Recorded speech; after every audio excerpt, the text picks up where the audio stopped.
তোকে আমরা কতটা খাটাচ্ছি তার কৌশল।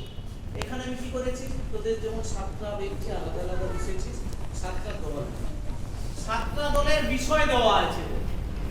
1 নম্বর দলে আছে কলম, ময়না, সড়ক। 2 নম্বর দলে দেওয়া আছে সকাল, বল, যমন।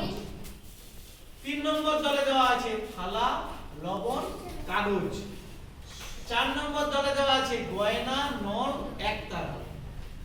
5 নম্বর দল দেওয়া আছে বই, মই, বক।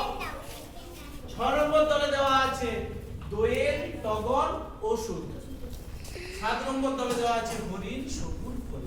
এবার তোমাদেরকে কি করতে হবে, প্রত্যেকটা দলকে যে কোনো একটা বিষয়ে গোল করতে হবে।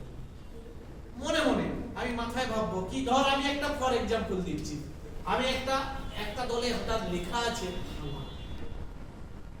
লেখা আছে তো, আচ্ছা থালা যেহেতু এই দলে যেহেতু থালা আছে, এই বিষয়টা আমি বাদ দিয়ে দিলাম, আমি অন্য একটা বিষয় দিলাম। ধর আমি একটা করলাম বাবা, 3টের মধ্যে একটা দল পেয়েছে বাবা, আমি বাবাকে সার্কেল করলাম।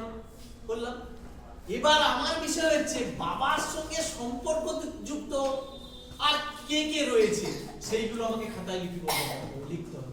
বাবার সঙ্গে সম্পর্ক রয়েছে কে আছে বল, কাকা, আর কে দাদু, আর কে জেঠু, আরো কে আছে বাবার সঙ্গে সম্পর্ক যুক্ত, মামা, তারপরে কি মা আছে, ছেলে মেয়ে আছে, সব তো বাবার সঙ্গে সম্পর্কযুক্ত। তার মানে বাবা যখন যে টিম বাবা বিষয়টা পাচ্ছে, তখন বাবার সঙ্গে সঙ্গে পরপর লিখে রাখবে কাকু, জেঠু, মা, ভাই, বোন, পিসি, যে যটা লিখতে পারে যেন বাবার সঙ্গে সম্পর্ক থাকে। সবাই তার মানে ভালো করে বুঝতে পেরে গেছিস। এবার আমি আলিশাদের টিম হচ্ছে 1 নম্বর টিম, তার বিষয় কলম, ময়না, সড়ক। এই 3টে বিষয়ের মধ্যে যেটা তুমি গোল করবে খাতাতে, সেই বিষয়ের সঙ্গে সম্পর্কযুক্ত কিছু জিনিস লিখতে হবে, ঠিক আছে। 2 নম্বর দল হচ্ছে বাসন্তী, 3 নম্বর দল হচ্ছে ঈশা, 4 নম্বর হচ্ছে সায়নদেব, 5 নম্বর নন্দিনী দে, 6 নম্বর মসিন, 7 নম্বর হচ্ছে দত্তবাবু, ঠিক আছে, মানে তোদের।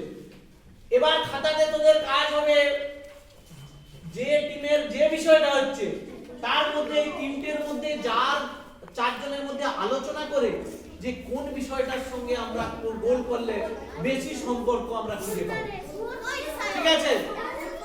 এবার লেখা শুরু করো,